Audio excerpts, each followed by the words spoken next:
This is the story of two brothers who murdered their parents, all because they feared their parents would kill them first. But was the truth the same? Were the Menendez brothers simply victims or masterminds of a great plan to get away with the murder of their parents? Well, that's what we're going to find out today. The story of the Menendez brothers starts with their father, José Enrique Menendez, a person who had seen the harsh realities of life after moving from Cuba to America.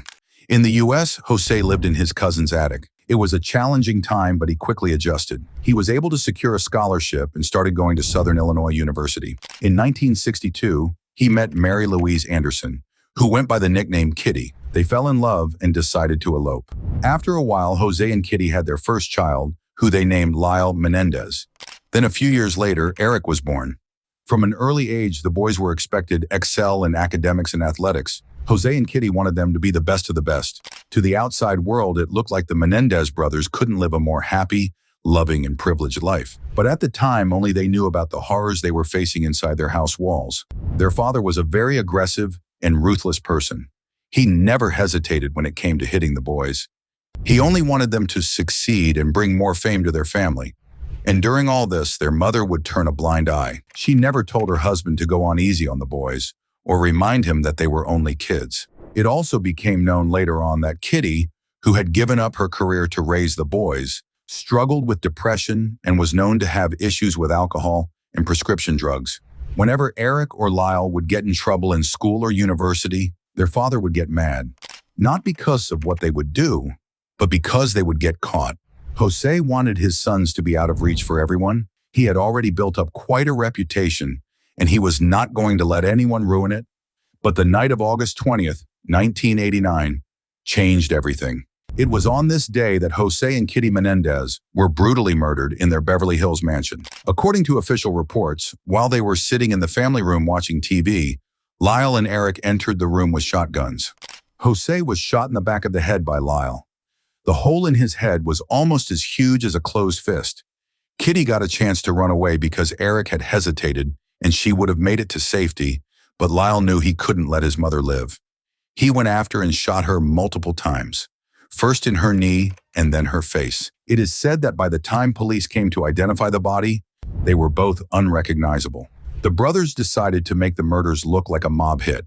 To stage this, they shot both of their parents one more time in the knees, a tactic known as kneecapping. At the time of their deaths, José was 45 years old and Kitty was 47. Then at 11:47, a call came into dispatch from Lyle.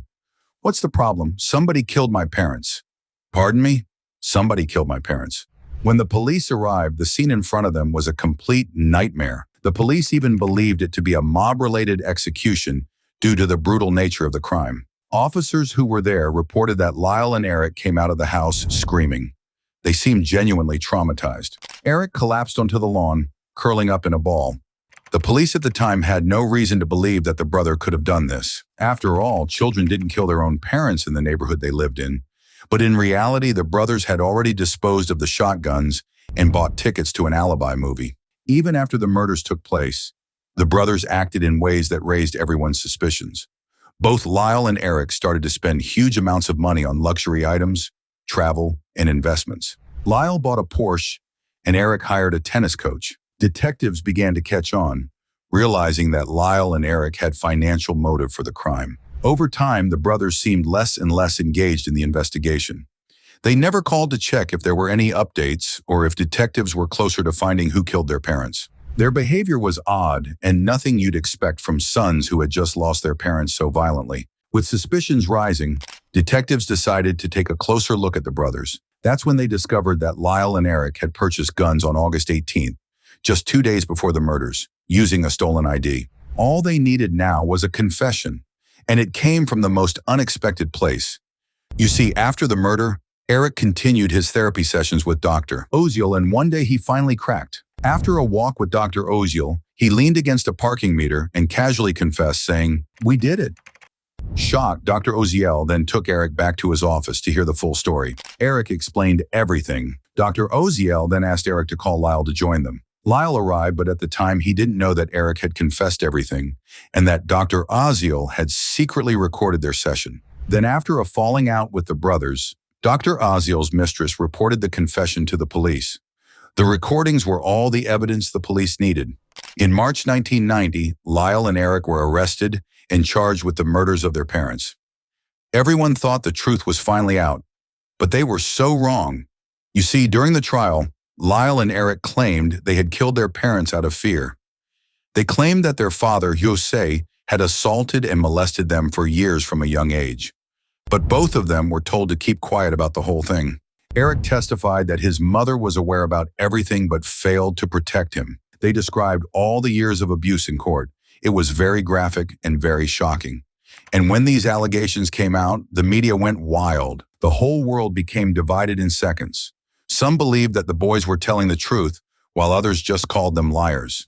Many witnesses were called to the stand. One of their cousins even claimed that she had witnessed the abuse happening and was told to stay quiet. The defense argued that the brothers acted in a kill or be killed scenario. Both Lyle and Erik believed that their parents were planning to murder them to prevent the abuse from coming to light. They wanted to run away from home, but their parents had threatened them. On the other hand, the prosecution painted the brothers as greedy and spoiled. They were brothers who were motivated to kill their parents to inherit the family fortune. The trial lasted for more than 4 months. The jury deliberated for about a month, and no matter what they did, they could not come to a decision that was agreed upon by everyone. All of the females on the jury wanted to acquit, and all of the men on the jury wanted to convict. In the end, the trial ended in 2 deadlocked juries, resulting in a mistrial in 1993.